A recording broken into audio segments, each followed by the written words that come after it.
On Brexit, do you want Britain to fail economically? I do not want it to fail economically. I don't think the public voted to have cuts in their standard of living.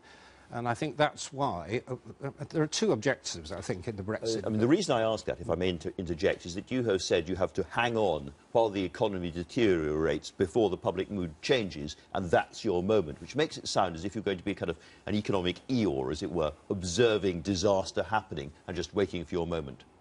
No, I think it's not waiting for the moment. There is an imminent issue, which is whether the government continues to pursue the so-called hard Brexit, leaving the customs union and the single market. And we've got to work with other people. We did last week. There was a motion in Parliament led by some Labour MPs we supported to try and head off that disastrous outcome. But it may well be that with the situation deteriorating in the economies, I think it will, I mean, none of us are certain, but I think it will, people will realise, well, we didn't vote to be poorer, and I think the whole question of continued membership will once again arise. Let me ask you about this, Parliament, because in the end, around 100 MPs, or a sixth of the MPs, voted for that motion, which suggests the single market issue is now dead for this Parliament. But you've talked about making alliances and talking across parties. Do you begin to see an alliance sufficiently deep into the Labour family and deep into the Tory family as well of pro-EU politicians, which is big enough to frustrate Theresa May's ideas on Brexit?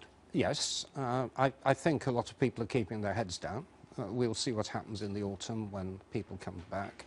I'm beginning to think that, Brexit may never happen. I think the problems are so enormous. The problems are so enormous. The divisions within the two major parties are so enormous. I can see a scenario in which this doesn't happen. And certainly, it's our policy of having a second referendum, which didn't really cut through in the general election, is designed to give a way out when it becomes clear that the Brexit is potentially disastrous. One thing that the party may be getting, if they take you, as it were, as their new leader, is experience and wisdom.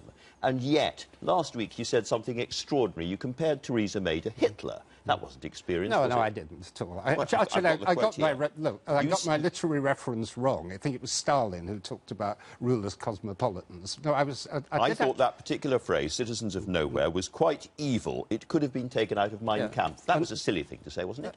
Well, if you read the next sentence, what I said, it was totally out of character, and that provided the balance in the quote.